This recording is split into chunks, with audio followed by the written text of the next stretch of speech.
All right, we move on to the next speaker. The next speaker is Paul Thienphrapa. He's from Atlas 5D Incorporate, and he will talk about lessons in robotics design from systems-oriented practices to a focus on settings, situations, and society. Thank you.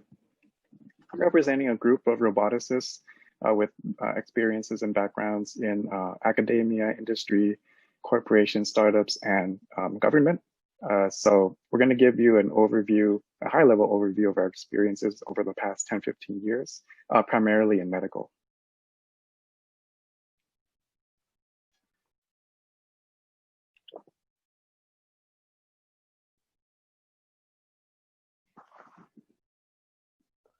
Paul, we cannot hear the audio. You need to share the share mode. You need to please share the audio too. Okay. You know how to share the audio? Nope. No? Can you tell me? When you click share in the bottom, there are two boxes. You need to select that. In the bottom, yeah. When you click, after you click share. Okay. Can you see that? Oh, share computer. Share computer sound. Yeah. Okay. Thank you.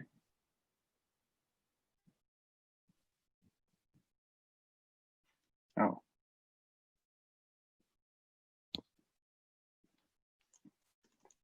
Okay, maybe I have to just do the talk live.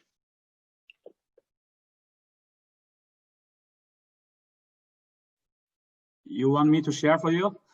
Yes, please. Yeah, do that. If you can give a live talk, maybe better. Can you? Yes, I'm muted. Okay, if you can do it. You want me to share? Okay, let me quickly share. I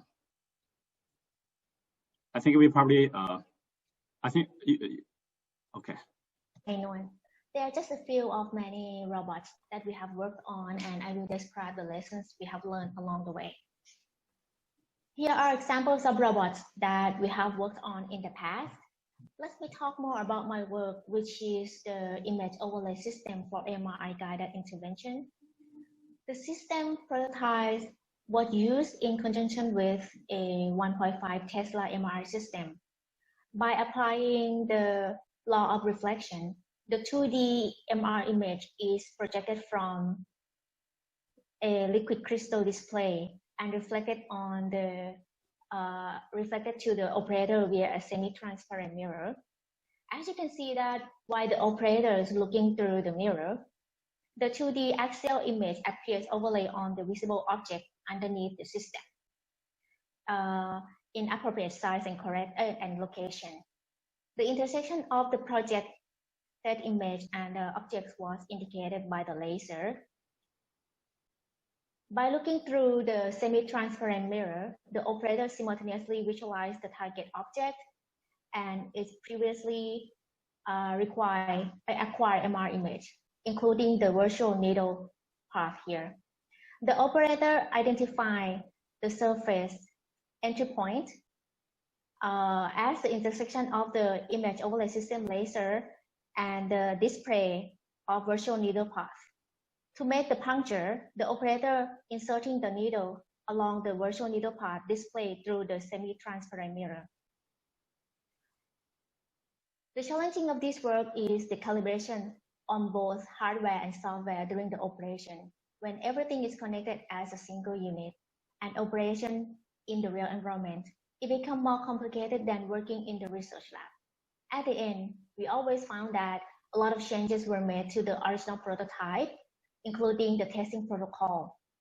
Key lessons we have learned working with mission critical systems are that we try to keep the design simple and perform as much tests as we could.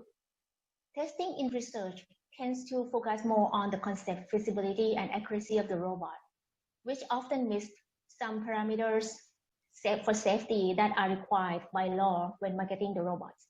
Therefore, discussing with testing engineer who has experience in the industry and regulation would be very helpful.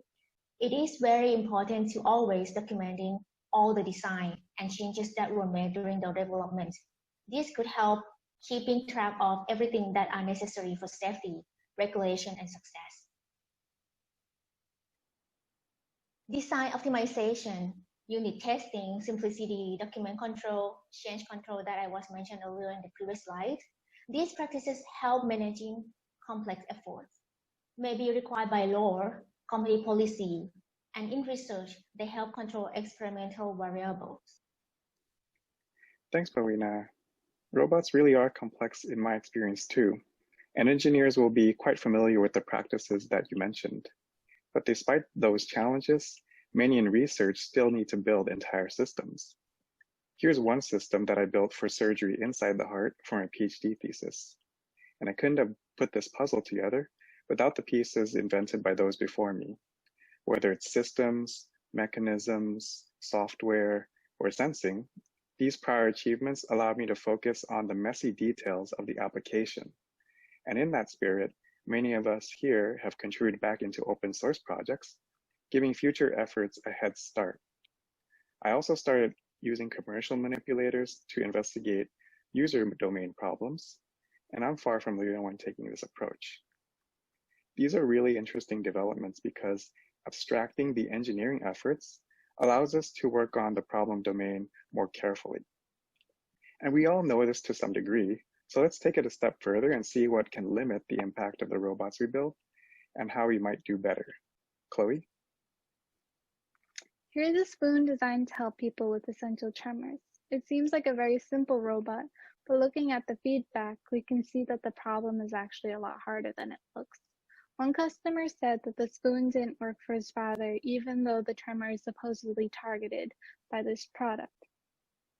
Truly understanding problems can make a big difference between not being helpful, being harmful, and saving people from harm. Here's a robot that uses modest mechanisms to perform life-saving tasks.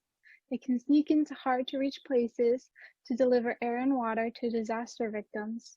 It's one of the countless ways robots can help people when we truly understand the problems and the user's needs. Thank you. Okay.